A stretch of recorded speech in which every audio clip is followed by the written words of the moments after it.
সামনে দাঁড়ায় বলতেছে, ইয়া রাসূলুল্লাহ, একটা কথা। নবীজি কয়, তুমি কে? নিজের স্ত্রী যার সাথে এতক্ষণ কথা বললো, এখন নবীজি কি কয়? তুমি কে? চিনতেছে না।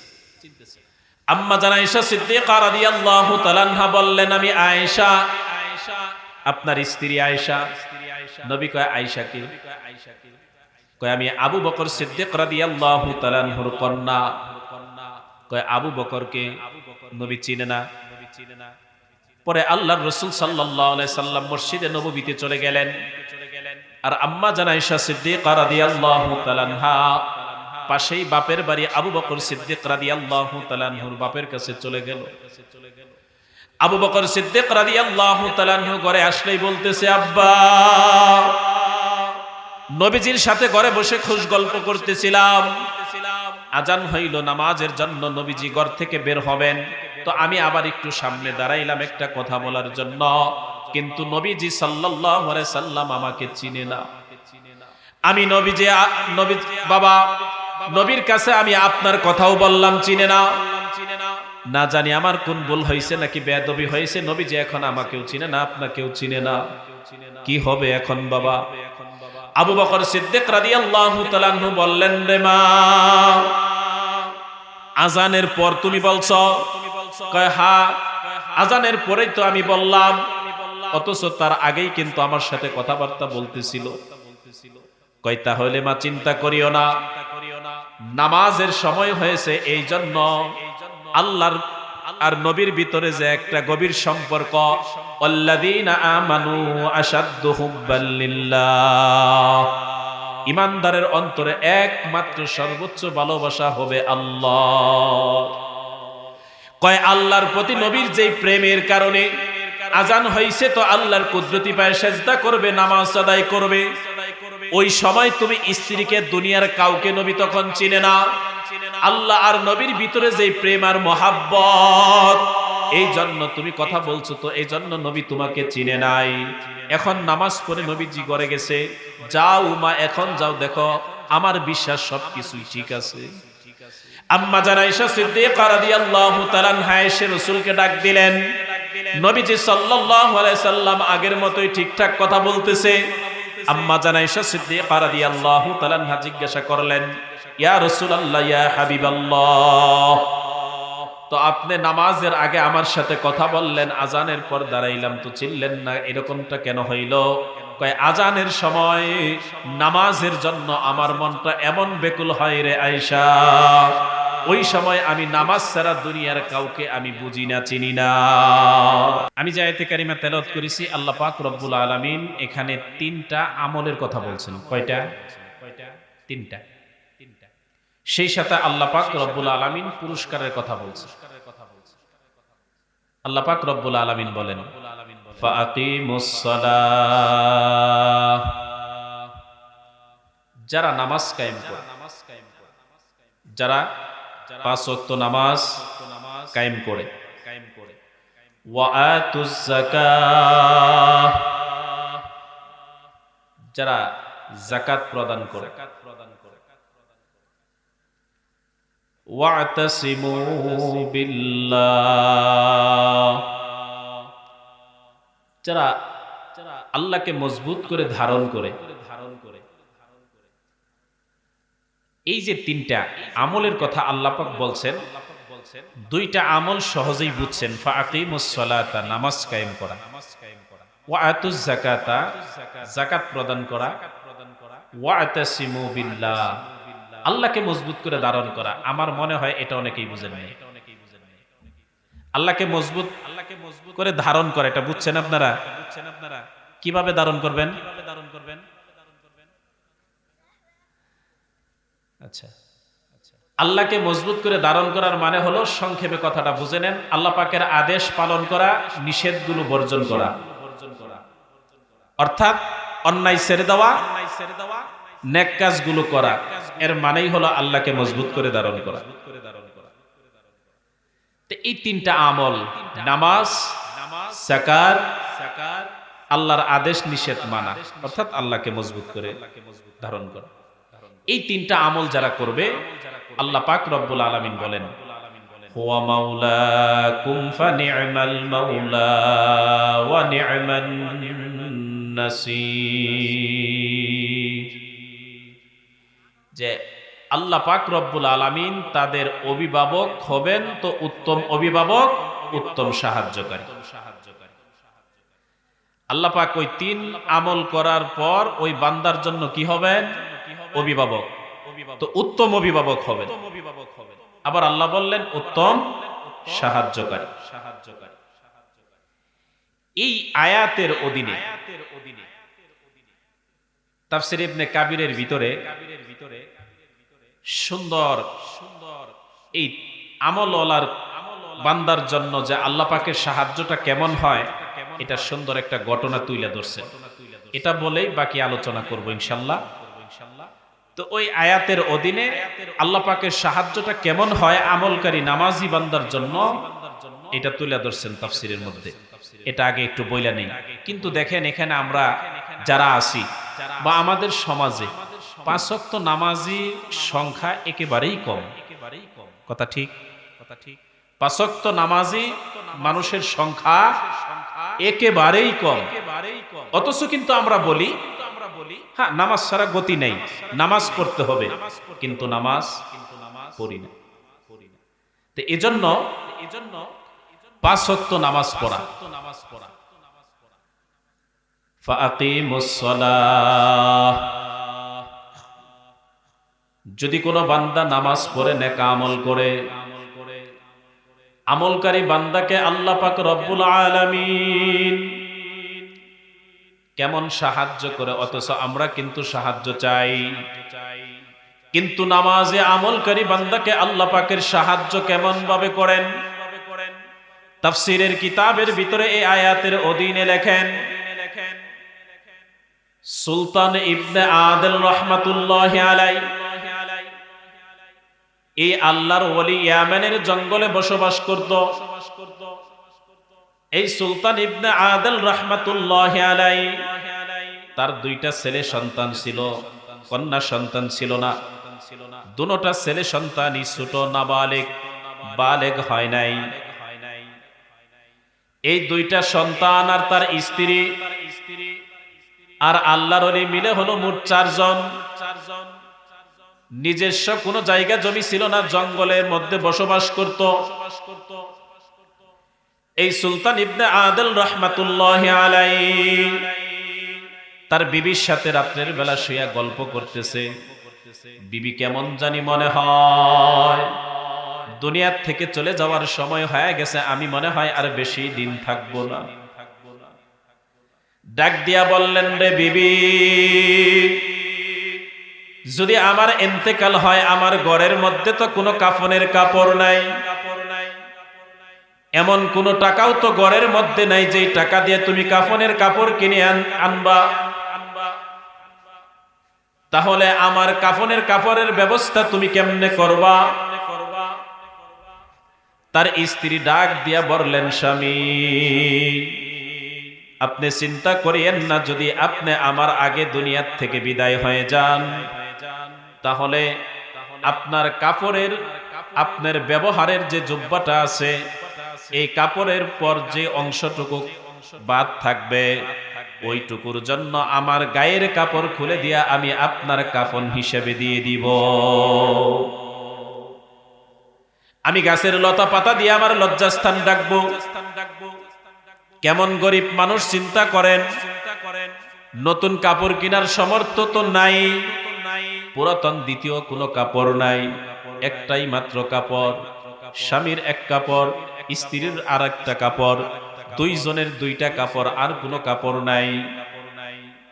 সুলতান ইবনে আদিল রাহমাতুল্লাহি আলাইহি ডাক দিয়া বলতেছে, রে বিবি, তোমার ব্যবহারের কাপড় দেওয়ার কোনো দরকার নাই, তুমি আল্লাহর কাছে দোয়া করবা যে আল্লাহ, আমার স্বামীর জীবনে যদি 2টা রাকাত নামাজ তোমার দরবারে কবুল হয়, তাহলে আল্লাহ তুমি আমার স্বামীর কাফন দাফনের ব্যবস্থা করো, সাহায্য করো। আয়াতের ভিতরে আল্লাহ পাক কি বলেছেন? হুয়া মাওলাকুম ফানি'মাল মাওলা ওয়া নি'মান নাসীর। যারা নামাজ পড়বে, যারা নেক আমল করবে, আল্লাহ তাআলা তাদের জন্য উত্তম অভিভাবক, উত্তম সাহায্যকারী। তো বিবিরে বইলা দিল, বিবি তুমি এই দোয়া করবা আমার ইন্তেকালের পরে 2 রাকাত নামাজের উসিলায় যেন আল্লাহ আমাকে সাহায্য করে। ঘটনাক্রমে রাত্রের বেলা স্বামী স্ত্রী বিছানায় শুয়ে গেলেন। তাহাজ্জুদের নামাজের সময় তার বিবি উঠে তাহাজ্জুদের নামাজ পড়লেন।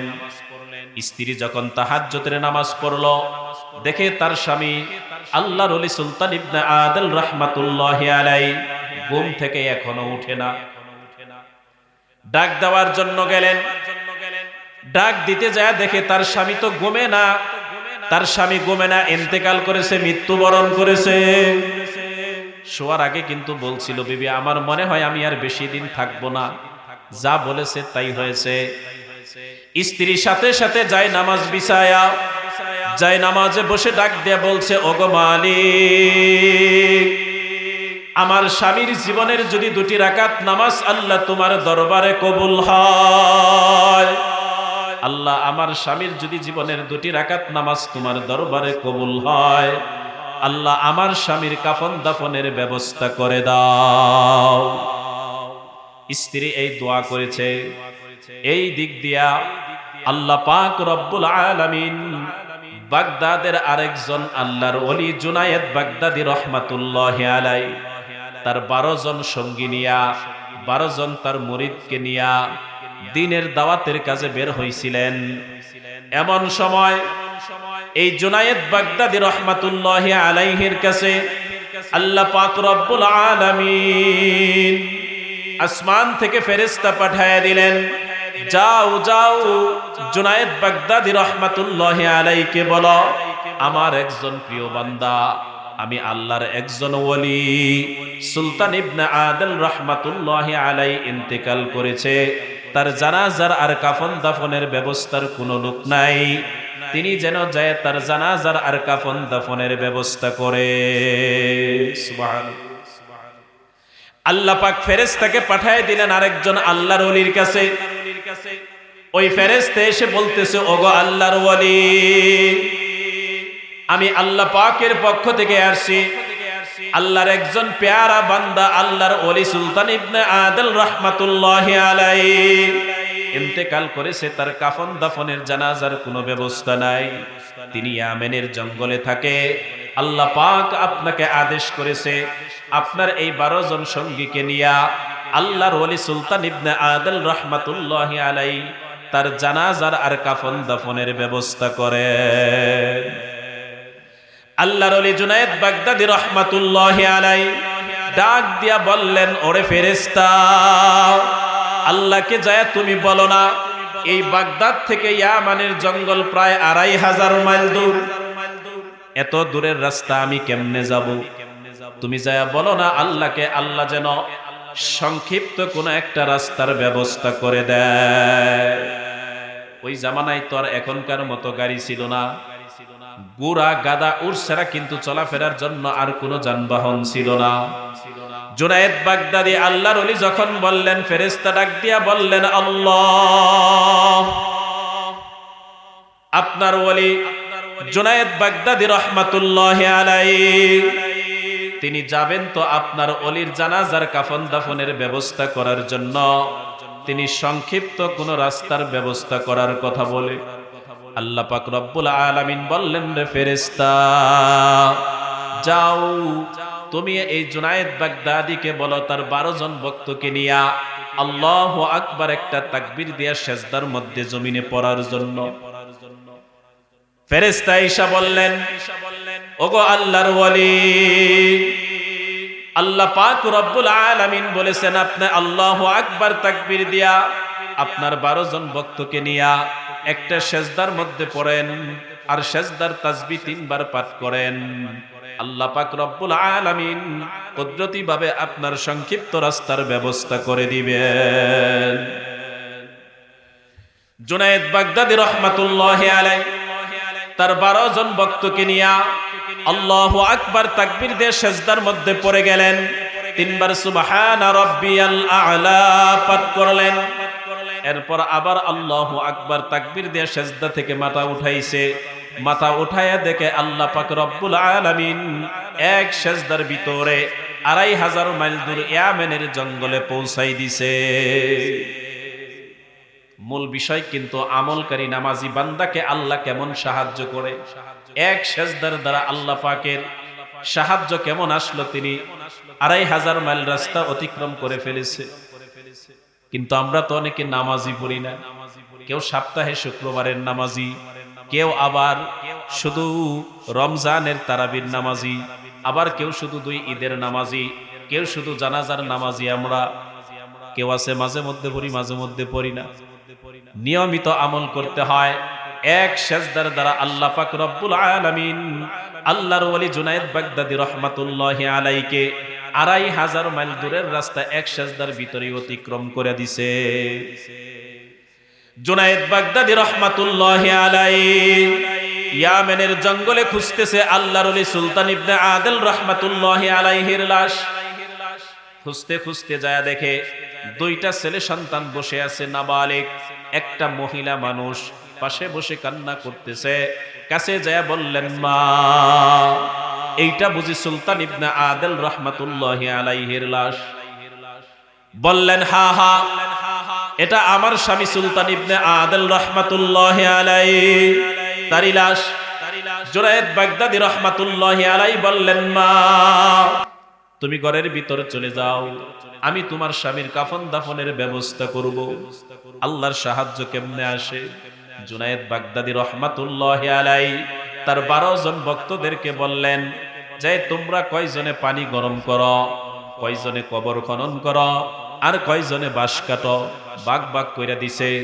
সবকিছু কমপ্লিট করার পর কাফনের কাপড়ের জন্য জুনায়েদ বাগদাদী রহমাতুল্লাহি আলাইহি আল্লাহর ওলির মাথার পাগড়ি খুলে দিছে, যে এই যে আমার পাগড়ি দিলাম, এই পাগড়ি দিয়া তুমি এই আল্লাহর ওলির কাফনের কাপড় হিসাবে পরায়া দাও। সুবহানাল্লাহ। যার কাফনের কাপড়ের ব্যবস্থা নাই, এখন আল্লাহর ওলির মাথার পাগড়ি দিয়ে তার কাফনের কাপড়ের ব্যবস্থা হয়ে যায়। কাফনের কাপড় পরাইলো আল্লাহর ওলির পাগড়ি দিয়া। জানাজার নামাজে যখন দাঁড়াইছে, হাত কান বরাবর উঠাইছে। তাফসীর থেকে ঘটনা বলতেছি, আমার মন গড়া কিরসা না, আল্লাহর ওলির কথা বলতেছি। জুনায়েদ বাগদাদী রহমাতুল্লাহি আলাইহি কান পর্যন্ত হাত উঠাইছে, তাকবীর দিবে। এমন সময় একজন আগন্তুক আসছে, তাকায়া দেখে মাথার মধ্যে পাগড়ি, গালে সুন্দর দাড়ি, ডান কাঁধের মধ্যে একটা চামড়ার ব্যাগ নিয়ে আইসা বলতেছে, রে জুনায়েদ, তাকবীর দিও না, নামাজ একটু পর শুরু হবে। জুনায়েদ বাগদাদী রহমাতুল্লাহি আলাইহি আশ্চর্য হয়ে গেল। আমি ওনাকে চিনি না, কিন্তু উনি আমার নাম ধরে বলে আমাকে চিনে। তো উনি পিছনে ঘুরে দাঁড়াইলেন। আচ্ছা ঠিক আছে, নামাজ পড়ে হবে। তো ওই আগন্তুক বলতেছে, রে জুনায়েদ, তুমি জানো না এই যে চামড়ার ব্যাগ নিয়ে আসছি, একটা চেন তুমি খুলো। এক পাশের চেন খুলে দেখে সেখানে সুন্দর সাদা কাপড় দেখা যায়, আর জান্নাতি সুঘ্রাণ কাপড় থেকে বের হয়। বলতেছে, রে জুনায়েদ, এই আল্লাহর ওলি সুলতান ইবনে আদেল রহমাতুল্লাহি আলাইহি তার কাফনের কাপড়ের জন্য আল্লাহ পাক রব্বুল আলামিন জান্নাত থেকে কাপড় পাঠায় দিছে। সুবহানাল্লাহ বলেন। জান্নাত থেকে কাপড় পাঠায় দিছে, এই লাশের মাপে 3 টুকরা কাপড় আছে, এই কাপড় পরাও। দেখেন, যেই মানুষটার জানাজার কাপড়ের ব্যবস্থা নাই, আল্লাহর ওলির মাথার পাগড়ি দিয়া কাফন পরাইছে, আল্লাহ পাক তাতেও পছন্দ করে নাই। আল্লাহ পাক তার মর্যাদা আরো বাড়ানোর জন্য জান্নাত থেকে কাপড় পাঠায়া দিছে। জান্নাতি কাপড়ের দ্বারা কাফনের কাপড় পরানো হইল। এরপর বলতেছে, রে জুনায়েদ, অপর চেনের ভিতরে 12,000 স্বর্ণের টাকা আছে। তুমি এই সুলতান ইবনে আদেল রহমাতুল্লাহি আলাইহির স্ত্রীর হাতে দিবা, আর বলবা আল্লাহর পক্ষ থেকে আসছে, এইটা যেন কখনোই একবারে খুলে না বের করে বিসমিল্লাহির রহমানির রহিম বলে এই ব্যাগ থেকে টাকা বের করবে, আর খরচ করবে যতদিন এই আল্লাহর ওলির 2টা সন্তান আর এই স্ত্রী বেঁচে আছে। আল্লাহর রহমতে এই টাকা কোনোদিন ফুরাবে না। চামড়ার ব্যাগটা জুনায়েদ বাগদাদী রহমাতুল্লাহি আলাইহির হাতে দিয়া এই আগন্তুক বলতেছে, জুনায়েদ মনে কষ্ট নিও না, আল্লাহ পাকের পক্ষ থেকে আদেশ করা হয়েছে আমি যেন এই জানাজার ইমামতি করি। এই কথা বলে জুনায়েদ বাগদাদী রহমাতুল্লাহি আলাইহি পিছে চলে আসলো। ওই আগন্তুক মানুষটার সামনে যায় জানাজার নামাজ পড়াইলেন, কিন্তু একটু ব্যতিক্রম হইল। ব্যতিক্রমটা হলো মাত্র মুসল্লি হলো জুনায়েদ বাগদাদী আর তার 12 জন ভক্ত, মোট 13 জন মুসল্লি। কিন্তু এই আগন্তুক এত জোরে চিল্লায় চিল্লায় তাকবীর দিয়ে জানাজার নামাজ আদায় করেছে, মনে হয় যেন লক্ষ লক্ষ মানুষের সমাগম। নামাজ শেষ করে বলতেছে, জুনায়েদ, জুনায়েদ বাগদাদী, আমি ব্যস্ত মানুষ, আমি চলে যাব, তুমি এই লাশটাকে কবরস্থ করবা, আর ওই যে চামড়ার ব্যাগটা দিছি তার স্ত্রীর কাছে আমানত পৌঁছায় দিবা, আর আমি চলে যাইতেছি। আরেকটা কথা তোমাকে বলে যাই, তোমার বাতিনি চক্ষু এখনো খুলে নাই, আল্লাহ পাক অতি সত্বর তোমার বাতিনি চক্ষু খুলে দিবে। আল্লাহর ওলি জুনায়েদ বাগদাদী রহমাতুল্লাহি আলাইহি এই আগন্তুকের সামনে দাঁড়াইলো, দাঁড়ায়া বলতেছে, আপনি আমার নাম ধইরা ডাকেন, তার মানে আপনি আমারে চিনেন, অথচ আমি তো আপনারে চিনি না, কিন্তু আপনি আমার নাম ধইরা বলেন। 1 নাম্বার প্রশ্ন হলো আপনার পরিচয়টা বলেন। 2 নাম্বার প্রশ্ন হলো, মাত্র 13 জন মুসল্লির জানাজা পড়াইলেন, তাকবীর দিলেন চিল্লায়া চিল্লায়া, কারণটা কি? ওই আগন্তুক বলতেছে, জুনায়েদ বাগদাদী, আগেই বলেছি তোমার বাতিনি চক্ষু এখনো খুলে নাই, তুমি আমার কাছে আসো।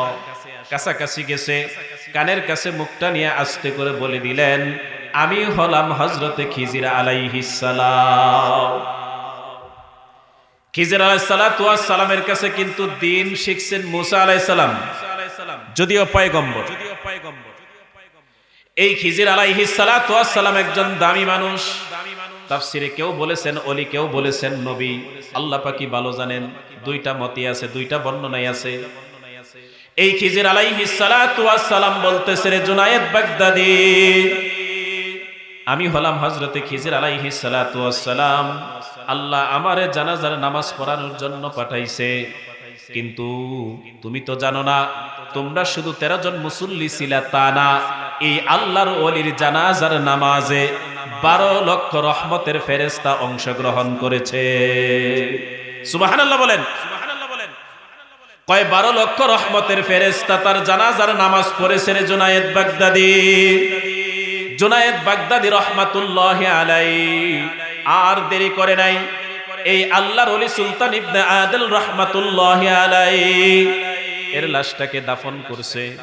দাফন কইরা তার স্ত্রীর কাছে গেছে, যা ডাক দিয়া বলতেছেন, মা, তোমার স্বামী সুলতান ইবনে আদিল রহমাতুল্লাহি আলাইহি বড় মাপের একজন বুজুর্গ ছিল, তোমার স্বামীর কিছু ভালো ভালো আমল আছে, অবশ্যই সেই নেক আমলগুলো কি আমারে একটু বলো, ওই আমলগুলো আমি জানবো, এরপর আমি নিজেও ওই আমলগুলো করব, কারণ তোমার স্বামী অনেক বড় মাপের একজন বুজুর্গ ছিল মা, কারণ তোমার স্বামীর কাফনের কাপড় আল্লাহ পাক জান্নাতি কাপড় দ্বারা পরাইছে।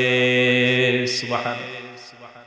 কয় শুধু তাই না, জান্নাতি কাপড় পরাইছে এতটুকুই না, আল্লাহ পাক রব্বুল আলামিন খিজির আলাইহিস সালাতু ওয়াস সালামের মতো মানুষের দ্বারা তার জানাজার ইমাম বানাইছে। শুধু তাই না, তোমার স্বামী কত বড় বুজুর্গ আল্লাহওয়ালা, তোমার স্বামীর জানাজার নামাজের ভিতরে আল্লাহ পাক রব্বুল আলামিন 12 লক্ষ রহমতের ফেরেশতা জানাজার নামাজে শরীক করাইছে। কই তাহলে মা তুমি বলো না, তোমার স্বামীর এই নেক আমলগুলো কি আরেকটা আমানত আল্লাহর পক্ষ থেকে তোমার জন্য আসছে। এই যে চামড়ার ব্যাগ, এটার ভিতরে 12,000 স্বর্ণ মুদ্রা আছে, এইটা একবারে বের করবা না, কখনোই খুলে দেখবা না, বিসমিল্লাহ বলে বের করবার খরচ করবা। আল্লাহ পাক বলেছেন, যতদিন তোমার 2টা সন্তান আছে আর তুমি আছো মা, ততদিন পর্যন্ত এই টাকা আল্লাহর রহমতে ফুরাবে না। তাইলে এখন দেখেন যেই মানুষটার ঘরের মধ্যে পুরাতন কাপড়ও নাই, যে কাপনের কাপড় হিসেবে দিবে, কিনার সামর্থ্যও কিন্তু নাই, কিন্তু আল্লাহর ওলি সুলতান ইবনে আদল রহমাতুল্লাহি আলাইহি তারকে আল্লাহ পাক কেমন সাহায্য করলো। তার কাফনের কাপড় নাই, জান্নাত থেকে আল্লাহ পাক কাফনের কাপড় হিসেবে দিল। 12,000 স্বর্ণের টাকা দিল তার স্ত্রী সন্তান চলার জন্য। 12 লক্ষ রহমতের ফেরেশতার জানাজা পাওয়াইল। খিজির আলাইহিস সালাতু ওয়াস সালামের মতো দামি মানুষকে দিয়ে জানাজার ইমামতি করাইল। জুনায়েদ বাগদাদী রাহমাতুল্লাহি আলাইহি ওনার মতো জবরদস্ত আল্লাহর ওলির দ্বারা তার কাফন দাফনের গোসলের ব্যবস্থা করাইছে আল্লাহ পাক। এত সাহায্য আল্লাহ করলেন, তো তার কি আমল ছিল এইটা জানতে হবে। তো বললেন, মা তোমার স্বামীর এই আমলগুলো একটু বলো না, তার মধ্যে কি স্পেশাল আমল ছিল। ডাক দিয়া বলে, রে জুনায়েদ বাগদাদী রাহমাতুল্লাহি আলাইহি, যে আমার স্বামীর 4টা আমল আমি দেখছি। আমি বধূ হইয়া এই ঘরের ভিতরে আসার পর থেকে আমার স্বামীর মধ্যে আমি 4টা আমল দেখছি। এই 4টা আমলের কারণেই আল্লাহ পাক এত কিছু ঘটাইছে। কয় কি 4টা আমল? কয় 1 নাম্বার আমল হলো আমার স্বামী সব সময় হালাল খাইতো, কখনোই হারাম খাইতো না। খুব কষ্ট করে আমাদের দিন চলতো, কোনোদিন খায়া কোনোদিন না খায়া, কিন্তু আমার স্বামী কোনোদিন হারাম পথে যায় নাই। হালাল পথে উপার্জন যা পারছে করছে, না হয় না খায়া থাকছে, কিন্তু আমার স্বামী হারাম খায় নাই। কারণ নবীজি বলেছেন, ক্বালা রাসূলুল্লাহ সাল্লাল্লাহু আলাইহি ওয়াসাল্লাম, লা ইয়াদখুলুল জান্নাতা জাসাদুন গুজিয়া বিল হারাম। নবীজি বলেছেন, যে বান্দা হারাম খাবে তার দেহ জান্নাতে প্রবেশ করবে না। নাউজুবিল্লাহ। কয় এজন্য আমার স্বামী কখনোই হারাম খাইতো না, হালাল খাইতো। 2 নাম্বার, আমার স্বামী 5 ওয়াক্ত নামাজ সময় মতো গুরুত্ব দিয়া আদায় করত। কয় 5 ওয়াক্ত নামাজ সময় মতো গুরুত্ব দিয়ে আদায় করত। আমার স্বামী ছিল কাঠুরিয়া, কাঠ কাটতো, আর বাজারে বিক্রি করে যা হইতো তা দিয়েই কোন রকম সংসার চলতো। কিন্তু আমার স্বামী যখন কাঠ কাটতো, কোরাল মাথার উপর উঠাইছে, আর এই দিকে যদি আজান হইছে, হাইয়া আলাস সালাহ, আসো নামাজের জন্য আসো, আমার স্বামী আর কোরালটা নিচে নামায় নাই, অমনি মাথার উপর থেকে পিছনে ছেড়ে দিয়া সাথে সাথে তিনি নামাজ আদায় করতেন। কয়রে জুনায়েদ বাগদাদী, আমার স্বামীর 1 নাম্বারের আমল ছিল হারাম খাইতো না, হালাল খাইতো। 2 নাম্বার 5 ওয়াক্ত নামাজ সময় মতো গুরুত্ব দিয়ে আদায় করত। 3 নাম্বার, আমার স্বামী নিয়মিত কোরআনুল কারীমের তেলাওয়াত করত। কিন্তু আমরা তো অনেক মুসলমান কোরআন তেলাওয়াত জানি না। কিন্তু আল্লাহর ওলির স্ত্রী বলে তাকে 12,000 স্বর্ণের টাকা তার ফ্যামিলির জন্য আল্লাহ। এই তো নামাজ আদায় করা। নামাজের একটা ছোট্ট কথা বলে দেই। সাইদ ইবনে মুসাইয়িব রাহমাতুল্লাহি আলাইহি, এই সাইদ ইবনে মুসাইয়িব রাহমাতুল্লাহি আলাইহি, উলামায়ে কেরাম এই নামটা শুনলেই চিনে ফেলে, সাধারণ মানুষ কমই চিনবেন। এই সাইদ ইবনে মুসাইয়িব রাহমাতুল্লাহি আলাইহি একজন বড় জবরদস্ত আলেম বুজুর্গ ছিলেন। এই সাইদ ইবনে মুসাইয়িব রাহমাতুল্লাহি আলাইহি নামাজের গুরুত্ব তার ভিতরে কি পরিমাণ ছিল। তিনি 40 বছর লাগাতার 5 ওয়াক্ত ফরজ নামাজ তিনি আদায় করছেন, কিন্তু আজানের আগেই মসজিদে ঢুকছেন। এই 40 বছর 5 বেলা 5 ওয়াক্ত ফরজ নামাজে তিনি কখনোই আজানের পরে যান নাই। 5 ওয়াক্ত 5 বেলাতেই তিনি আজানের আগে মসজিদে যাইত। একদিন জিজ্ঞাসা করলেন, সাইদ ইবনে মুসাইয়িব রাহমাতুল্লাহি আলাইহি, আপনি আজানের আগে কেন সব সময় মসজিদে আসেন, কারণটা কি? আজান দিলেও তো পরে আসতে পারেন। দীর্ঘদিন যাবত দেখি আপনাকে, আপনি কখনোই আজানের পরে আসেন না, আজানের আগেই আসেন। সাইদ ইবনে মুসাইয়িব রাহমাতুল্লাহি আলাইহি জবাব দিছে, হে দুনিয়ার মানুষেরা, যদি কাল কিয়ামতের কঠিন ময়দানে আল্লাহ পাক রব্বুল আলামিন বান্দার কাছ থেকে প্রথম হিসাব নিবে, তো নামাজের হিসাব নিবে। ক্বালা রাসূলুল্লাহ সাল্লাল্লাহু আলাইহি ওয়াসাল্লাম, আউয়ালু মা ইউহাসাবু বিহিল আবদু ইয়াউমাল কিয়ামাতিস সালাহ। নবীজি সাল্লাল্লাহু আলাইহি ওয়াসাল্লাম বলেন, কাল কিয়ামতের কঠিন ময়দানে বান্দার কাছ থেকে আল্লাহ পাক রব্বুল আলামিন সর্বপ্রথম নামাজের হিসাব নিবে। এই সাঈদ ইবনে মুসাইয়িব রাহমাতুল্লাহি আলাইহি, সাঈদ ইবনে মুসাইয়িব রাহমাতুল্লাহি আলাইহি বলেন, আল্লাহ যেহেতু প্রথম নামাজের হিসাব নিবে, আর আমি সাঈদ ইবনে মুসাইয়িবকে যদি আল্লাহ বলে আজান দেওয়ার পর ডাইকা কেন মসজিদে নিতে হইল তোমাকে, আমার দেওয়া হায়াত দিয়া তুমি কত কিছু করতে পারলা, আর নামাজে গেলা আমার মুয়াজ্জিন ডাকার পর কেন আগে বুঝে যাইতে পারলা না? কয় আল্লাহ যদি এই কথা জিজ্ঞাসা করে আমি বলবো, ওগো আল্লাহ, তোমার মুয়াজ্জিন নামাজের জন্য ডাকার আগেই আমি সাঈদ ইবনে মুসাইয়িব পাঁচ বেলা আল্লাহ আমি আগেই হাজিরা দিছি। সুবহানাল্লাহ। কয় এজন্য আমি আজানের আগেই মসজিদে ঢুকি। কিন্তু আমাদের মধ্যে নামাজের গুরুত্ব নাই। আরেকটা নামাজের শুধু জামাতের গুরুত্ব সম্পর্কে শুনাই, আর সহ্য হয়ে যাবেন। হাদিস শরীফের ভিতরে আছে, আম্মা জান আয়েশা সিদ্দিকা রাদিয়াল্লাহু তাআলা আনহার সাথে নবীজি সাল্লাল্লাহু আলাইহি সাল্লাম ঘরে বৈশা কথা বলতেছে। তো এমন সময় মসজিদে নববীতে বেলাল রাদিয়াল্লাহু তাআলা আনহু আজান দিলেন। তো নামাজের জন্য ঘর থেকে বের হবে, আম্মা জান আয়েশা সিদ্দিকার সাথে কথা বলতেছিলেন। তো আজান হইছে, তো মসজিদে যাবে নামাজের জন্য, আজান হইছে। তো আম্মা জান আয়েশা সিদ্দিকা রাদিয়াল্লাহু তাআলা আনহা আবার সামনে দাঁড়াইছে একটা কথা বলার জন্য। সামনে দাঁড়ায় বলতেছে, ইয়া রাসূলুল্লাহ, একটা কথা। নবীজি কয় তুমি কে? নিজের স্ত্রী যার সাথে এতক্ষণ কথা বললো, এখন নবীজি কি কয়, তুমি কে? চিনতেছে না। আম্মা জান আয়েশা সিদ্দিকা রাদিয়াল্লাহু তাআলা আনহা বললেন, আমি আয়েশা, আপনার স্ত্রী আয়েশা। নবী কয় আয়েশা কে? কয় আমি আবু বকর সিদ্দিক রাদিয়াল্লাহু তাআলা আনহুর কন্যা। কয় আবু বকর কে? নবী চিনে না। পরে আল্লাহর রাসূল সাল্লাল্লাহু আলাইহি সাল্লাম মসজিদে নববীতে চলে গেলেন, আর আম্মা জান আয়েশা সিদ্দিকা রাদিয়াল্লাহু তাআলা আনহা পাশেই বাপের বাড়ি আবু বকর সিদ্দিক রাদিয়াল্লাহু তাআলা আনহুর বাপের কাছে চলে গেল। আবু বকর সিদ্দিক রাদিয়াল্লাহু তাআলা আনহু ঘরে আসলেই বলতেছে, আব্বা, নবীজির সাথে ঘরে বসে খুশ গল্প করতেছিলাম, আজান হইল নামাজের জন্য, নবীজি ঘর থেকে বের হবেন। তো আমি আবার একটু সামনে দাঁড়াইলাম একটা কথা বলার জন্য, কিন্তু নবীজি সাল্লাল্লাহু আলাইহি সাল্লাম আমাকে চিনে না। আমি নবীজি বাবা, নবীর কাছে আমি আপনার কথাও বললাম, চিনে না। না জানি আমার কোন ভুল হয়েছে নাকি বেয়াদবি হয়েছে, নবীজি এখন আমাকেও চিনে না, আপনাকেও চিনে না। কি হবে এখন বাবা?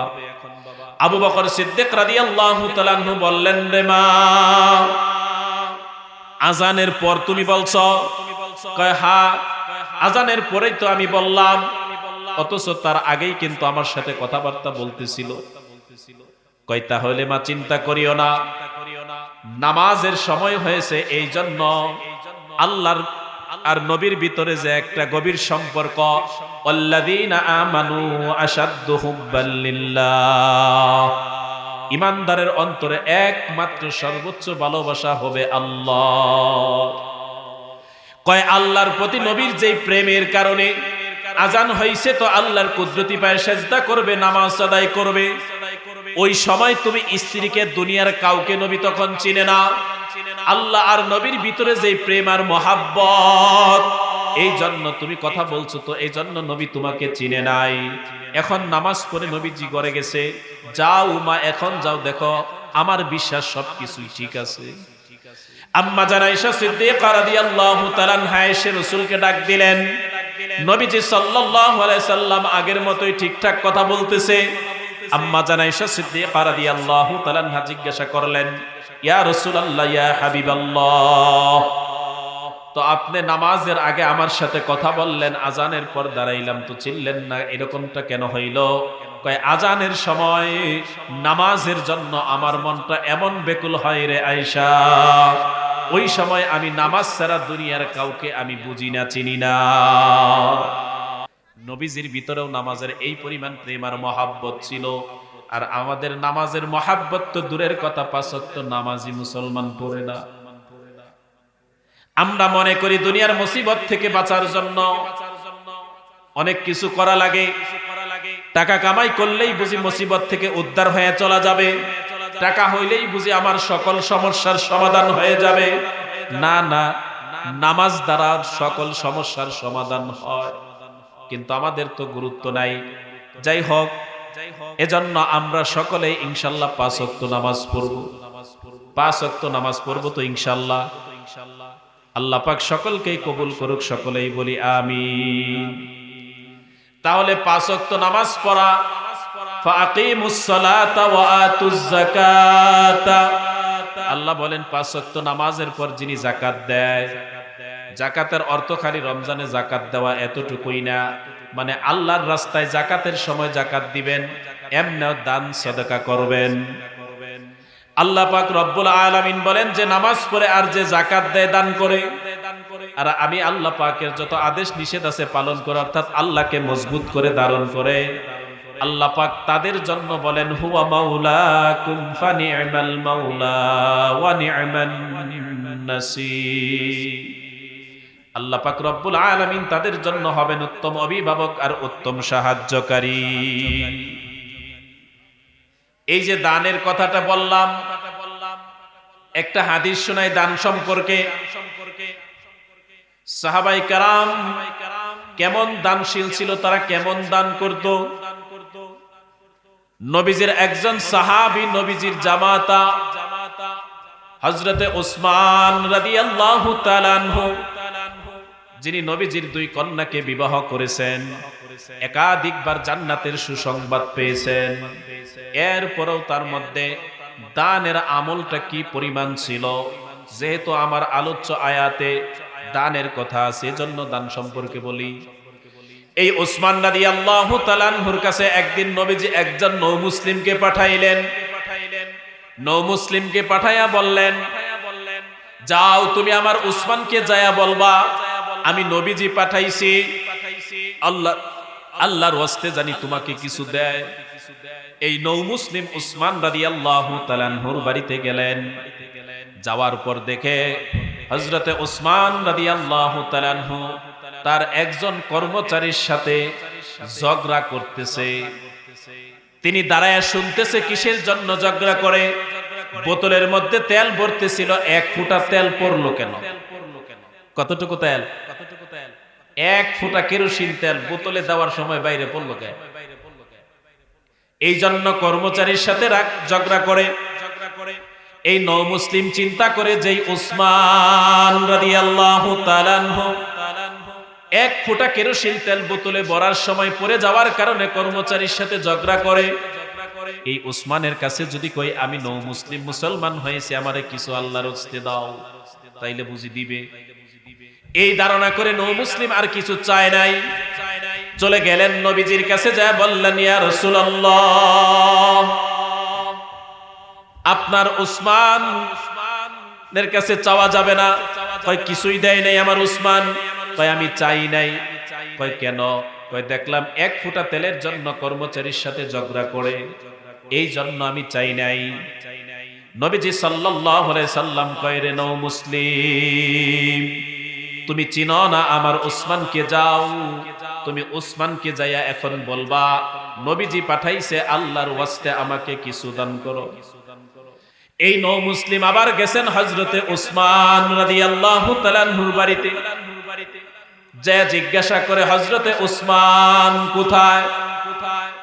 বলে দিলেন উসমান তো বাড়িতে না, বাইতুল মালের ঘরের সামনে আমি দেখে আসছি, যেখানে মাল গোডাউনের মধ্যে রাখে। কয় ওই গোডাউনের সামনে, বাইতুল মালের ঘরের সামনে দেখে আসছি। এই নও মুসলিম যায় দেখে যে ওই সময় উসমান রাদিয়াল্লাহু তাআলা আনহু ওই গোডাউনের দরজার নিচ দিয়া ছোট্ট ছোট্ট পিপিলিকা চিনি নিয়ে যাইতেছে। চিনি, এই পিঁপড়াগুলো ধরে ধরে মুখ থেকে চিনিগুলা নিয়ে নিয়ে একটা বয়মের মধ্যে ভর্তি করে রাখে। নও মুসলিম মনে মনে কয় নবীজি আমার এইটা কেমন মানুষের কাছে পাঠায়। একবার দেখলাম 1 ফোঁটা তেলের জন্য ঝগড়া করে কর্মচারীর সাথে, এখন দেখি যে পিপিলিকা চিনি নিয়ে যায়, সেই পিপিলিকাকে ধরে ধরে আবার চিনিগুলো বয়ামের মধ্যে করে রাইখা দেয়। পিপিলিকারাও চিনি দিতে চায় না, এই মানুষটার আমারে কি সাহায্য করবে। আবার চলে গেছে। নবীজি কয়, রে নও মুসলিম, আমার উসমান তোমাকে কি দান করেছে বলো বলো। নও মুসলিম কয়, নবীজি, ইয়া রাসূলুল্লাহ, ইয়া হাবিবাল্লাহ, আমি আপনার উসমানের কাছে এখনো চাই নাই। নবী কয়, কেন? কয়, এখন যায় দেখি আপনার উসমান পিপিলিকার মুখ থেকে চিনিগুলো দইরা দইরা বয়মের মধ্যে রাখতেছে। যেই উসমান নিয়ে একটা পিপিলিকার মুখের খাদ্য রেখে দিতে পারে, সেই উসমান বুঝে আমার মতো নও মুসলিমকে দান করবে। নবীজি করে, আহাম্মক, তুমি চিনো না আমার উসমানকে, তুমি জানো না আমার উসমান কেমন দানশীল। যাও তুমি এখন যাইয়া উসমানের কাছে বলবা। নও মুসলিম কিছু বলতেও পারে না, বারবার নবী পাঠায় আর তিনি যায়। তৃতীয়বার আবার যখন গেলেন, যায় জিজ্ঞাসা করলেন যে উসমান রাদিয়াল্লাহু তাআলা আনহু কোথায়? একজন বলে দিল যে উসমান রাদিয়াল্লাহু তাআলা আনহু এখন বাগানের মধ্যে আছে। এই নও মুসলিম যায় দেখে হযরতে উসমান রাদিয়াল্লাহু তাআলা আনহু বাগানের ভিতরে দাঁড়ায়া শিমুল গাছের তুলা যে বাতাসের সাহায্যে উড়ে যায়, এই তুলাগুলো লাফায় লাফায় তুলাগুলো দইরা দইরা একটা বস্তার মধ্যে পড়তেছে। নও মুসলিম এখনো এই কর্মকাণ্ড দেখা সাহস পায় নাই। পায় নবীর জামাতা উসমান যেই শিমুল গাছের তুলা বাতাসের সাহায্যে উড়ে যায়, এই তুলার মায়া ছাড়তে পারে না। এইটা এই জঙ্গলে থাইকা তিনি লাফায় লাফায় তুলাগুলো ধরে রাখে, এই মানুষটার আমাকে কি দিবে। চলে গেছে। আবার নবীজি একটু রাগ হইলেন, দমক দিয়া বললেন, আমি তোমাকে বলছি তুমি উসমানের কাছে যাই এখন চাবা, উসমান যাই করুক। তুমি চাও না কেন? এখন যাইয়া তুমি বলবা নবীজি আমাকে পাঠাইছে আল্লাহর রাস্তে, আমাকে কিছু দান করেন। নও মুসলিম আবার গেছে, যা দেখে যে উসমান বাড়িতে নাই। জিজ্ঞাসা করলেন, হযরতে উসমান কোথায়? বলে দিছে যে উসমান রাদিয়াল্লাহু তাআলা আনহু এখন উটের আস্তা বলে আছে, উটের আস্তা বলে। যা দেখে সেখানে তিনি বসে আছেন। এই নও মুসলিম যে সালাম দিলেন, আসসালামু আলাইকুম। উসমান রাদিয়াল্লাহু তাআলা আনহুকে সালাম দিছে।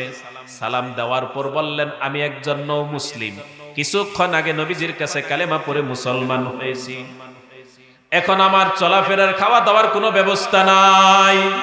আমি নবীকে বললাম, নবী আমাকে বলল যাও আমার উসমানের কাছে, তুমি যায়া বলবা আমি নবী পাঠাইছি আল্লাহর ওয়াস্তে তোমাকে দান করার জন্য।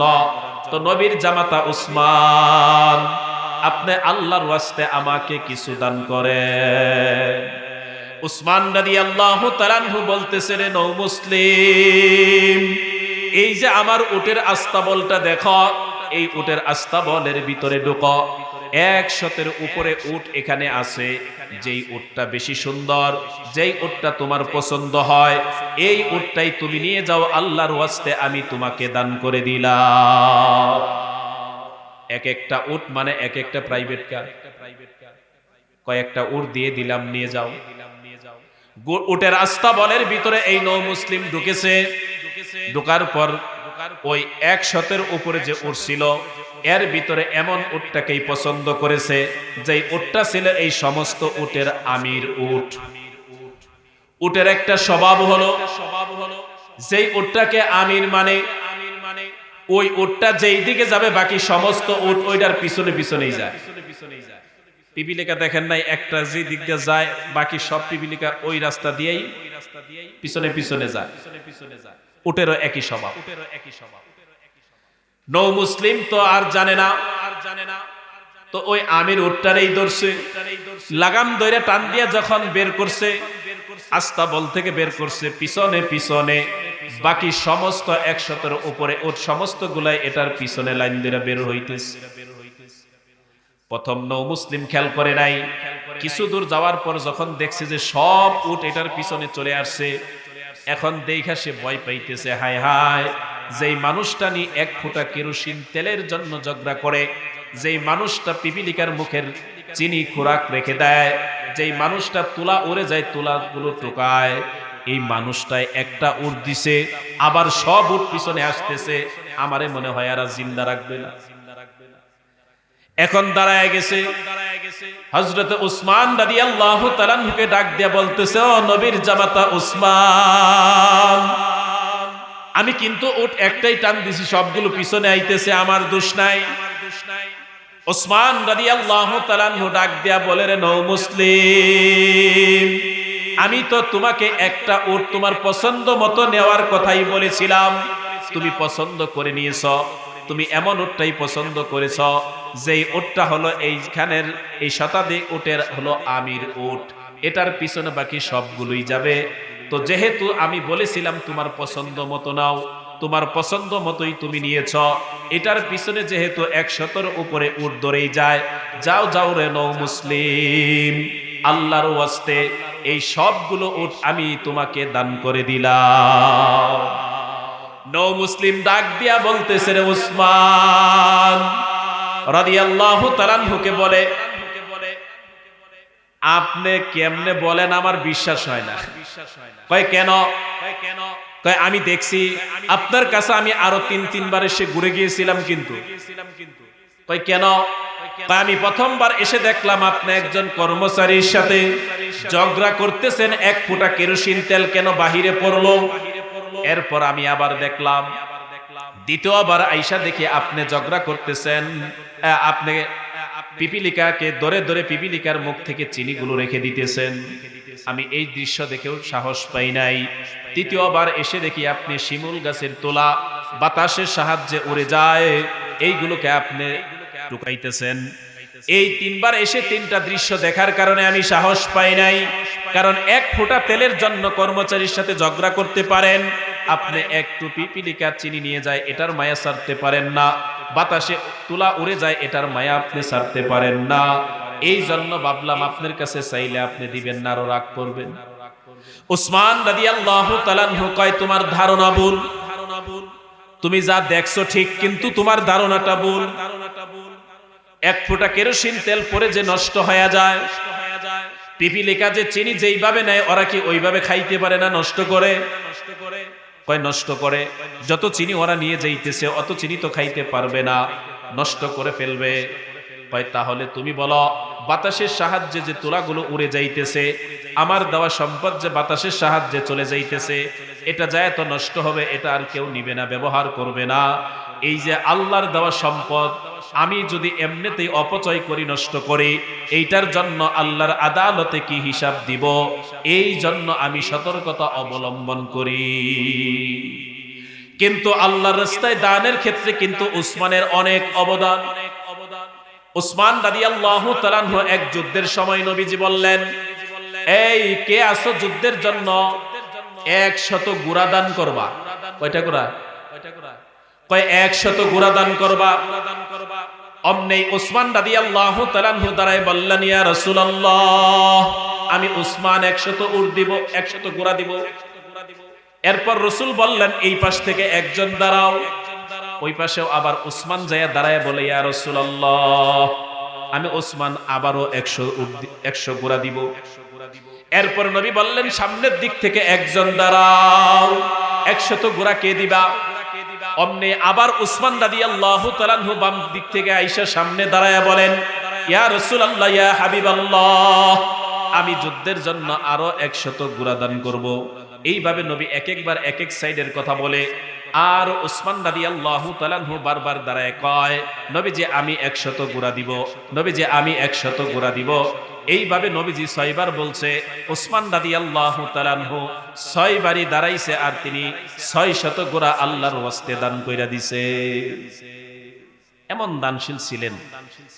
বুখারী শরীফের হাদিসের মধ্যে আছে, আল্লাহর রাসূল সাল্লাল্লাহু আলাইহি সাল্লাম বলছেন, 1 টুকরা খেজুর, একটা আমান খেজুর না, 1 টুকরা খেজুর, এটাও জাহান্নাম থেকে বাঁচার জন্য দান কর। চিন্তা করে, তাইলে জাহান্নাম থেকে বাঁচার একটা বড় হাতিয়ার, একটা মাধ্যম হলো আল্লাহর রাস্তায় দান করা। আরেকটা হাদিস বলি, এরপর আমার আলোচনা শেষের দিকে নিয়ে যাব। অনেক সময় অনেক মানুষ যদি প্রয়োজন হয় দানের সময়, তখন কিন্তু দান করতে চায় না। কিছু মানুষ আছে না? বুখারী ও মুসলিম শরীফের হাদিস, আল্লাহ পাক কিন্তু মাল দিয়া পরীক্ষা করেন। কি করেন? পরীক্ষা করেন। বুখারী ও মুসলিম দুটো হাদিসের কিতাবের মধ্যেই হাদিসটা আছে। অতীত জামানার বনি ইসরাইলের সময় তিনজন গরিব, অসহায়, দরিদ্র তিনজন মানুষ, তিনজনই গরিব, আবার তিনজনের তিনটা সমস্যা। এই দিক তাকান, তিনজনই গরিব, আবার তিনজনের তিনটা সমস্যা ছিল। একজন ছিলেন কুষ্ঠরোগী, আরেকজন ছিলেন টাক, মাথায় টাক, চুল ছিল না, আরেকজন ছিলেন অন্ধ। এই তিনজনের তিনটা রোগ, আবার তিনজনই কিন্তু একেবারেই গরিব মানুষ। এই তিনজনকে আল্লাহ পাক রব্বুল আলামিন পরীক্ষা করার জন্য একজন ফেরেশতাকে পাঠাইলেন। যাও, তুমি এই তিনজনকে যায় বলবা তাদের মনের চাহিদা কি, তুমি দোয়া করবা, আমি আল্লাহ তা পুরা করব। তিনজনের জন্য আবার মালের কথা জিজ্ঞাসা করবা, যেই মাল চাবে আমি আল্লাহ তাই দান করব। আল্লাহ পাক রব্বুল আলামিন পরীক্ষা করার জন্য এই তিনজনের কাছে ফেরেশতাকে পাঠাইলেন। ওই ফেরেশতা মানুষের বেশে এসে বলতেছে, ও কুষ্টি রোগওয়ালা ভাই, এই মুহূর্তে তোমার কি পছন্দ, কি চাওয়া আছে বলো। তিনি বললেন, দেখতেই তো পারতেছেন আমার শরীর হলো কুষ্ঠরোগে আক্রান্ত, মাংস পচে যাইতেছে, দুর্গন্ধের কারণে মানুষ আমার কাছে আসে না। একটু আপনি যদি আমার মনের আশাই জানতে চান, তাহলে আমি বলবো, যদি আল্লাহ পাক রব্বুল আলামিন কুষ্ঠরোগ থেকে মুক্তি দিত, সুস্থতা দান করত, এটাই আমার চাওয়া। ওই ফেরেশতা তার শরীরের উপর হাত রেখে দোয়া করলেন, ওগো আল্লাহ, আপনার এই বান্দাকে আপনি সুস্থ করে দেন। কুষ্ঠরোগ সাথে সাথে ভালো হয়ে গেছে। আর বলতেছে, ভাই কি মাল তোমার পছন্দ বলো। সে বলতেছে, আমার উট পছন্দ। ওই ফেরেশতার সাথে সাথে আল্লাহকে বললেন, আল্লাহ, আপনার এই বান্দার তো উট পছন্দ, আল্লাহ আপনি উট দেন। অমনেই সাথে সাথে আল্লাহ পাক রব্বুল আলামিন একটা গাবিন উটনি দান করছে। এই উটনি দেওয়ার পর বাচ্চা হতে হতে বিশাল উটের খামার হয়ে গেছে। সে অনেক টাকা পয়সাওয়ালা মালিক হয়ে গেছে। দ্বিতীয় ব্যক্তি যে টাকওয়ালা, চুল নাই, তার কাছে গেছে, যা বলতেছে, রে ভাই, তোমার কাছে আল্লাহর কাছে এই মুহূর্তে কি আশা আছে বলো। সে বলতেছে যে আমার আশা হইল, দেখেন না আমার মাথায় চুল নাই, মানুষ টিটকারি করে, মানুষের সামনে যাইতে পারি না, লজ্জা হয়, একটু দোয়া করেন, আল্লাহ যদি আমার মাথায় চুল দিয়া দিত, এটাই আমার আশা। ওই ফেরেশতা মাথায় হাত দিয়া দোয়া করলেন, আল্লাহ আপনি এর মাথায় চুল দিয়া দেন। আল্লাহ পাক সাথে সাথে কুদরতি ভাবে মাথার মধ্যে চুল দিয়া দিল। এরপর বলে, ভাই তোমার মালের মধ্যে কি মাল পছন্দ। বলতেছে, রে ভাই, মালের মধ্যে আমার গাবি পছন্দ, গাবি, গরু।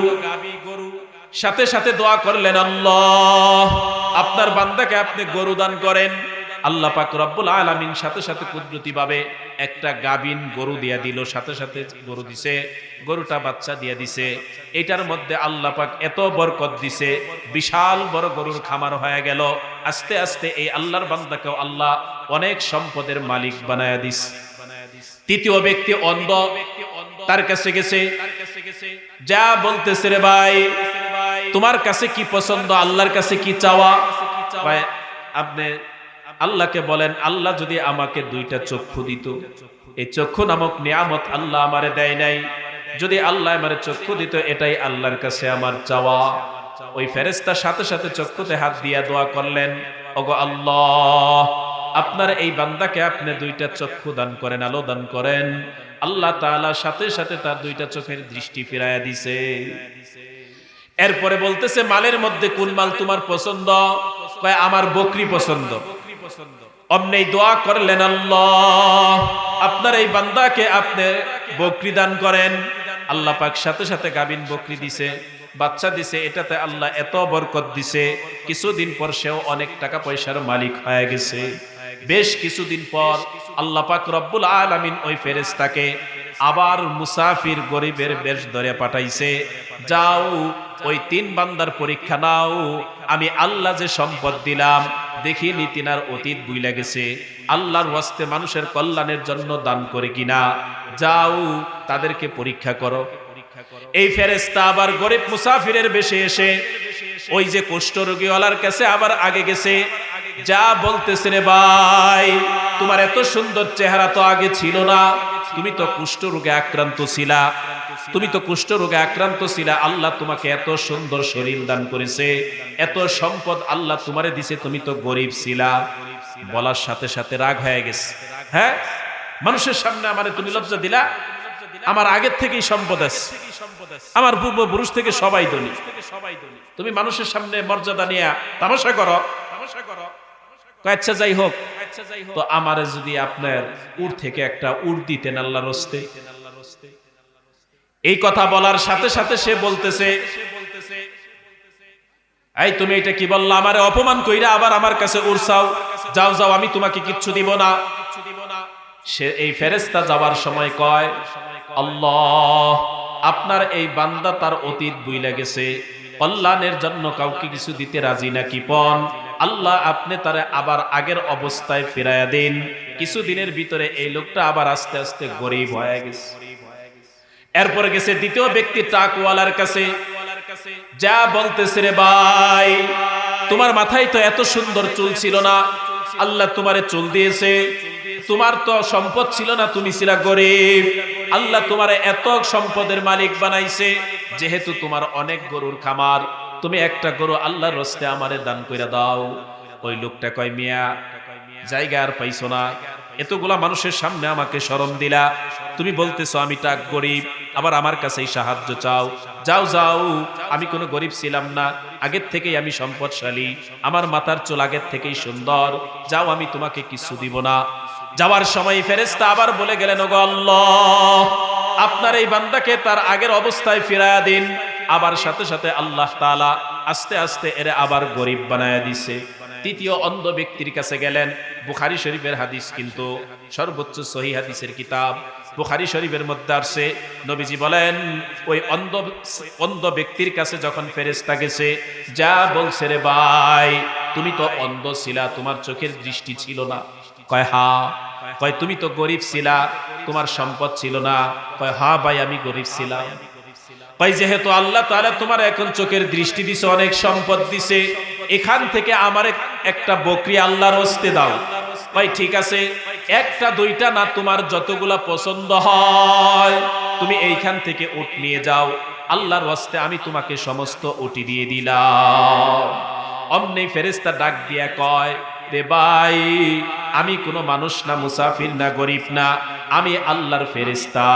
আল্লাহ আমাকে বলছিল তোমাদেরকে পরীক্ষা করার জন্য, যেইভাবে অনেক দিন আগে আইসা সম্পদ দেওয়া হয়েছিল, আমিও সেই দিন আমি ছিলাম ওই ফেরেশতা।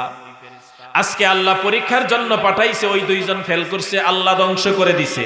আর তুমি পরীক্ষায় পাশ করেছো, তোমার সম্পদ তোমারই থাকবে, আল্লাহ তোমার সম্পদের মধ্যে আরো বরকত দিবে।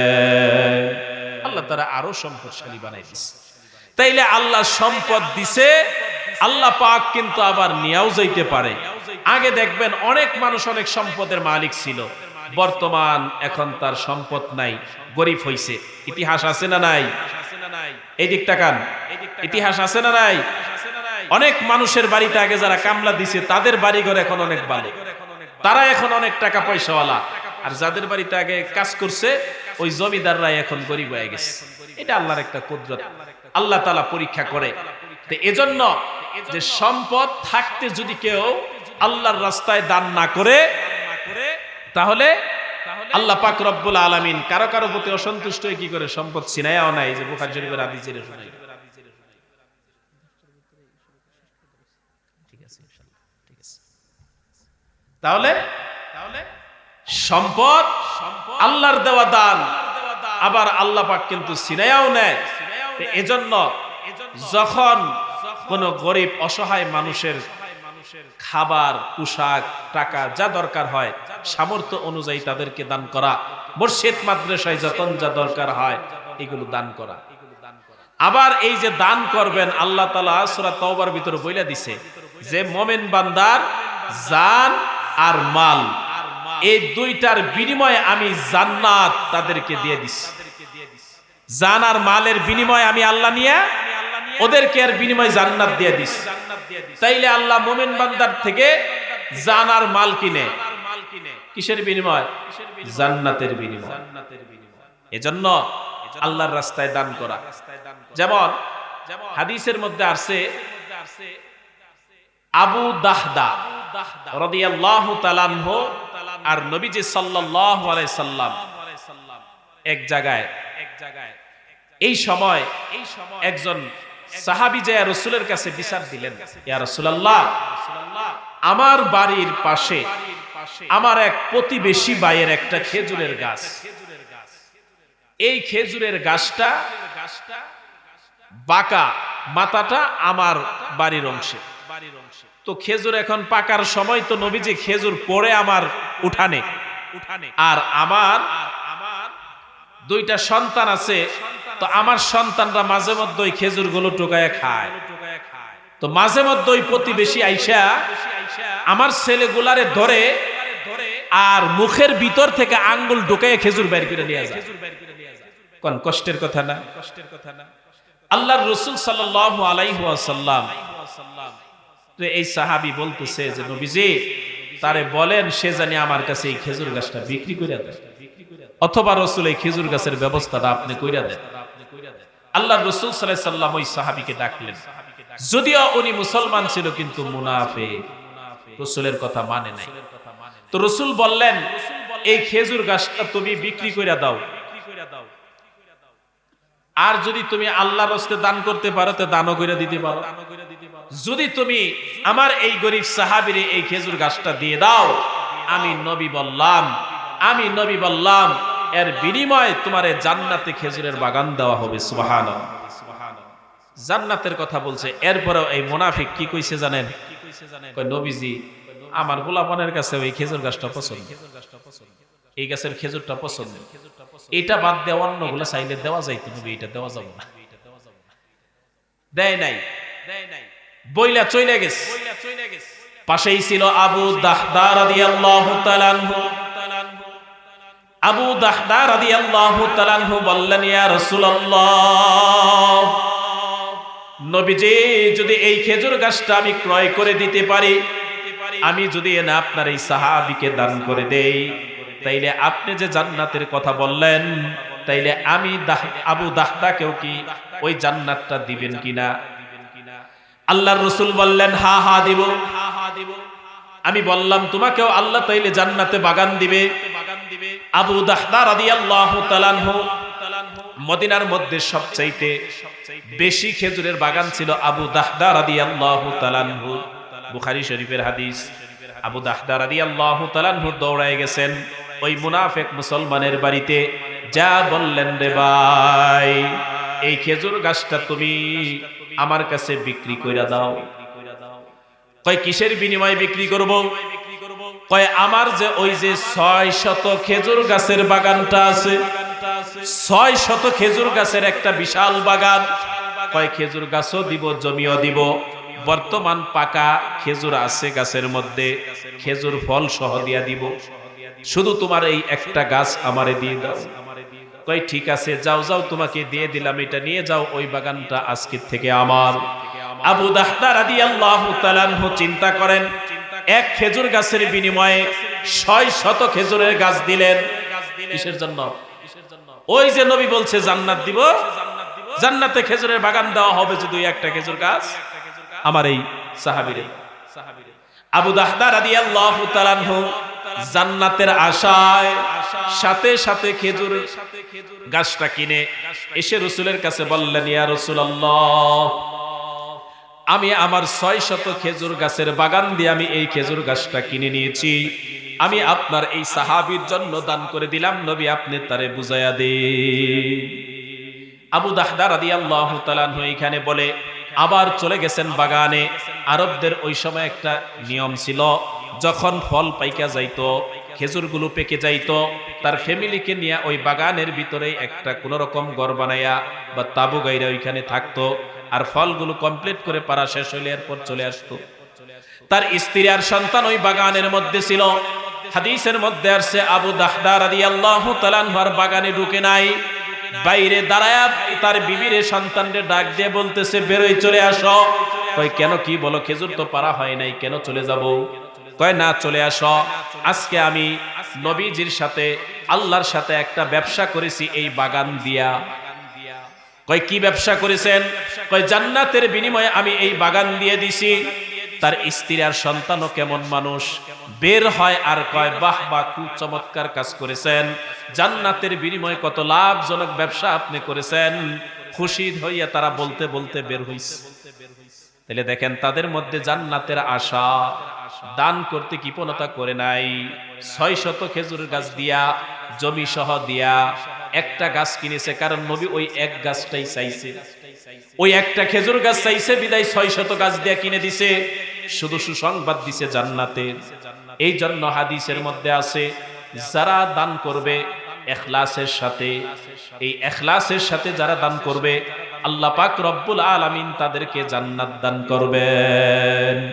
এই জন্য যেহেতু আপনাদের মসজিদের উন্নয়নের জন্য এই মাহফিল করা হয়েছে, আমি সর্বপ্রথম আপনাদের ভিতরে এই আবু দাহদা রাদিয়াল্লাহু তাআলা আনহু যেরকম জান্নাতের আশায় 600 খেজুরের গাছ দিয়ে দিছে, আমি আপনাদের কাছে এত বিশাল অ্যামাউন্ট চাবো না, মাত্র 20,000 টাকা। কত? 20,000 টাকা। আজকে যদি মা বেঁচে থাকতো মাকে খাওয়াইতেন, বাবা বেঁচে থাকলে বাবারে খাওয়াইতেন। যেই মা বাবা কষ্ট করে আপনাকে লালন পালন করেছে, যেই মা বাবার ঋণ কোনোদিন কেউ শোধ করতে পারবো না, সেই মা বাবার জন্য, সেই মা বাবার জন্য 10,000 করে, দুই মা বাবার জন্য 20,000 টাকা। একজন আল্লাহর বান্দা দেখতে চাই, মুসাফির মানুষ দোয়া করে যাব, আল্লাহ পাক যেন দানকারীর মা বাবাকে সহ, দানকারীকে সহ যেন আল্লাহ পাক জান্নাত নসিব করে। বলেন একজন মানুষ হুজুর মা বাবার জন্য 20,000 টাকা দিব। আগেই কিন্তু হাদিস শুনাইছি, আল্লাহ পাক সম্পদ দিছে, আল্লাহ কিন্তু কৃপণতা করলে সিনায়াও নিতে পারে। এই দুনিয়াতে অনেক মানুষ বসবাস করবে, একই সাথে দুইজন বন্ধু চলবে, একজন শুধু দুনিয়া করবে, একজন দুনিয়া করে, আবার আরেকজন কিন্তু আখিরাত কামাই করে। তাফসিরে কুরতুবির মধ্যে আছে এরকম দুই বন্ধুর ঘটনা। 4,000 স্বর্ণের টাকা আল্লাহর রাস্তায় দান করে দিয়েছে, আর অপর বন্ধু শুধু দুনিয়া করেছে, শেষে সে ধ্বংস হয়ে গেছে। সূরা কাহাফের মধ্যে আছে 32 নম্বর আয়াতে সেই দুই বাগানের কথা। দুনিয়াদার করছিল, শেষে পায় নাই, সব ধ্বংস হয়ে গেছে, জাহান্নামীও হইছে। আর যেই বন্ধু সব আল্লাহর রাস্তায় দিয়ে দিছে, 4,000 স্বর্ণের টাকা, আল্লাহ পাক তাকে জান্নাত দান করছে। এই জন্য বলেন মাত্র মার জন্য 10,000, বাবার জন্য 10,000, 20,000 টাকা। আল্লাহ পাক দোয়া করি সকলকেই সুস্থ রাখুক, কিন্তু অনেক সময় তো একটা চিকিৎসার জন্য লক্ষ লক্ষ টাকাও কিন্তু আল্লাহ বের করে নেয়। আল্লাহর ঘরের জন্য খরচ করেন, আল্লাহ সম্পদের মধ্যে বরকত দিবে, আল্লাহ সম্পদের মধ্যে বরকত দিবে, কামাই রুজির মধ্যে বরকত দিবে। মা বাবা যদি মরে থাকে কবরে আযাব আল্লাহ মাফ করে দিবে। এজন্য বলেন মাত্র মা বাবার জন্য 20,000 টাকা।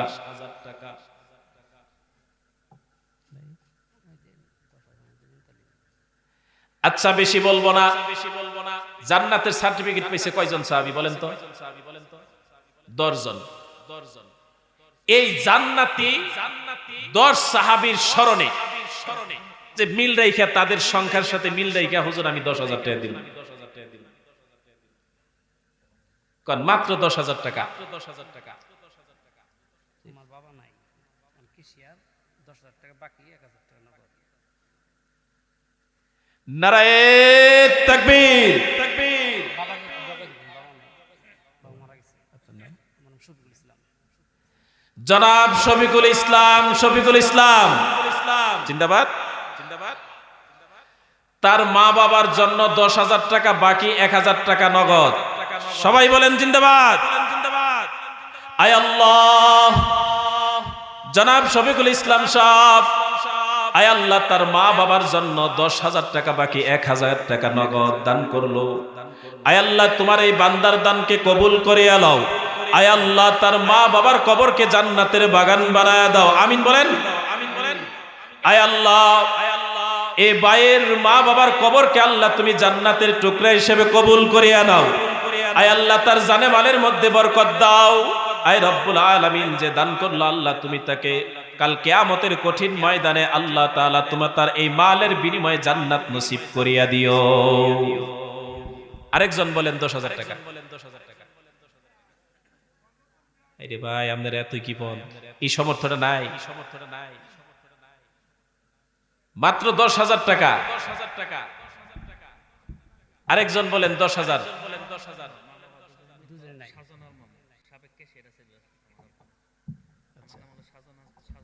মা বাবা শাহজানাল মামুন মা বাবা দুজনেই নাই, 10,000 টাকা। শাহজান আল মামুন ভাই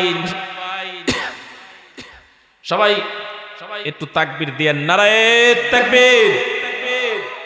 শাহজান আল মামুন ভাই 10,000 টাকা। আয় আল্লাহ তোমার এই বান্দার 10,000 টাকা দান করেছে, আল্লাহ তুমি তার দানকে কবুল করিয়া নাও। আয় রব্বুল আলামিন তার বাবাই মসজিদের কেশিয়ার ছিল, সাবেক কেশিয়ার। আয় আল্লাহ তুমি তার কবরটাকে জান্নাতের বাগান বানায়া দাও। আয় রব্বুল আলামিন তার মা বাবার কবরটাকে জান্নাতের সুউচ্চ মাকাম দান করিয়া দাও। আয় রব্বুল আলামিন তোমার এই যুবক বান্দার কামাই রুজির মধ্যে বরকত দিয়া দাও। সবাই বলেন আমিন। আয় আল্লাহ দুনিয়ার মুসিবত থেকে বাঁচাও। আয় রব্বুল আলামিন তার এই দানের উসিলা করিয়া আয় রব্বুল আলামিন দুনিয়ার যত কল্যাণ আছে দান করো, আখিরাতের কল্যাণ দান করিয়া দাও, আমিন। আর দুইটা লোক চাই 10,000 করে, মাত্র আর দুইজন। বেশি দিলে আলহামদুলিল্লাহ ভালো, কিন্তু আমার চাহিদা আর দুইজন। কেন 4 জনের কথা বললাম জানেন? দুইজন দিছে আর দুইজন। আল্লাহ পাক রব্বুল আলামিন অগণিত ফেরেশতা বানাইছেন, তার মধ্যে শ্রেষ্ঠ ফেরেশতা হলো 4 জন। কয়জন? 4 জন।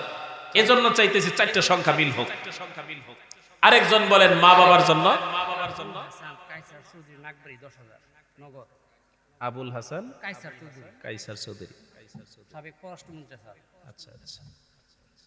আবুল হাসান কাইসার সাহেব 10,000 টাকা।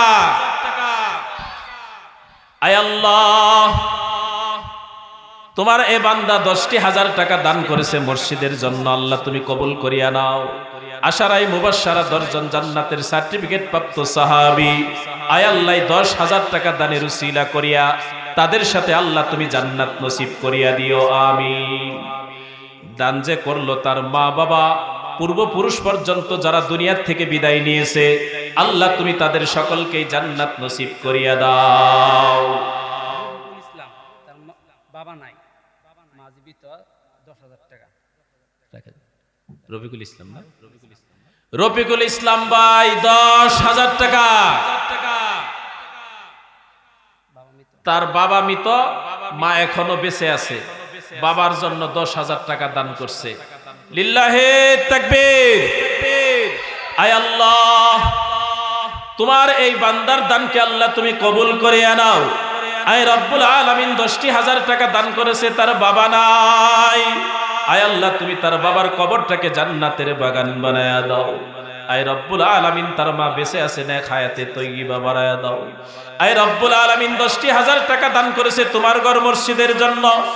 তোমার নবী বলেছেন যারা মসজিদে বানায়, মসজিদ যারা বানায়, মসজিদে সাহায্য সহযোগিতা করে, তাদের জন্য জান্নাতে আল্লাহ পাক ঘর বানায়। আয় আল্লাহ তোমার এই নওজোয়ানের দানকে কবুল করে তার জন্য জান্নাত বরাদ্দ করে দাও। আছে নাকি কেউ? আরেকজন বলেন, আরেকজন। 3 জন হইছে তাই না? 4 জন হয়ে গেছে। নামাজ পাঁচ ওয়াক্ত, আরেকজন বললে তো সমস্যা নাই, কি কর? আরেকজন বলেন 10,000 টাকার আরেকজন। আরেকটা লোক বলেন, মন থেকে দোয়া করব যে আল্লাহ তোমার বান্দাদের কাছে চাইছি, আল্লাহ তোমার ঘরের জন্য দিছে। আরেকজন বলেন, এই সম্পদ কিন্তু কেউ নিয়ে যাইতে পারবো না, এই সম্পদ কেউ নিয়ে যাইতে পারবো না। আজকে যদি আপনার মৃত্যু হয়, শরীরের কাপড়গুলো খুলে রেখে দিবে, মাত্র 3 টুকরা সাদা কাপড় পরায়া শূন্য হাতই কবরস্থানে রেখে আসবে। এই দানের একবারে সহজ, এই সহজ আমলটা দেব। কোন একজন বান্দা যদি 10,000 টাকা আল্লাহর করে দেন, তাইলে আমি আমলটা দিব। মাগনা মাগনা আর কত শোনাবো? এই জান্নাতের মালিক যে আমার প্রতিবেশী অমুককে দেখা যায়, কারণটা কি? ও বুঝে আমার মতো মসজিদ বানাইয়া এ জান্নাত পাইছে নাকি?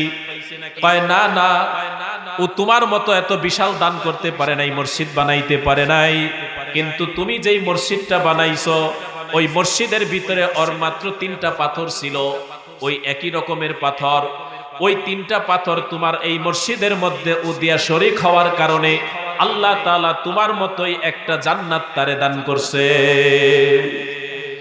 বাদশাহ হারুনুর রশিদ রাহমাতুল্লাহি আলাইহি ঘুম ভাঙার পর ফজরের নামাজের পর ওই প্রতিবেশীর বাড়িতে গেছে, যায় জিজ্ঞাসা করছে, এ ভাই তুমি আমার মসজিদের মধ্যে কি কাজ করছো? ভয়ে বলতে চায় না, কয় না না বলো, আমি স্বপ্নে দেখেছি আল্লাহ তাআলা এই মসজিদ বানাবার কারণে আমারে যে জান্নাত দিছে তোমাকেও সেই একই রকম জান্নাত আল্লাহ দিছে। তুমি আর নাকি মসজিদের ভিতরে 3টা পাথর দিয়েছো, এই পাথর তুমি কই পাইলা?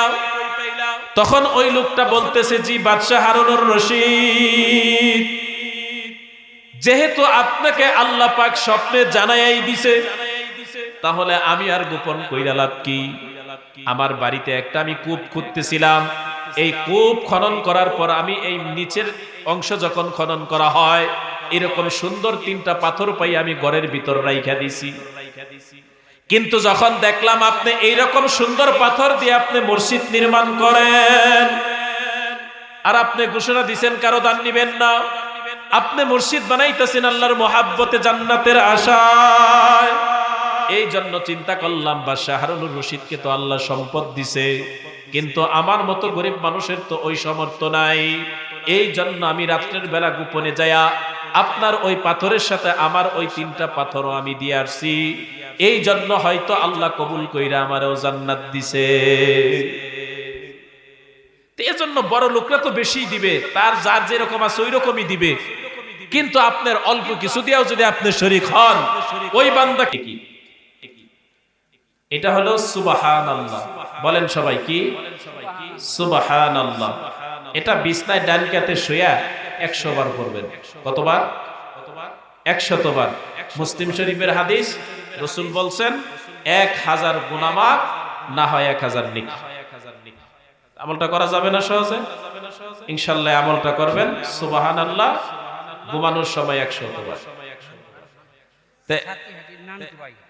সাতিহাটির নানটুবাই 1500 টাকা। আচ্ছা, আপনারা মোটামুটি অনেক দান করছেন, আলহামদুলিল্লাহ। আল্লাহ তাআলা আপনাদের প্রত্যেকের দান কবুল করুক। আর যেহেতু প্রধান বক্তা আছে 10:30টার মতো বাজে, হযরতের কাছে বসরু 500 টাকা, হযরত আলী সাহেব 200 টাকা আজকে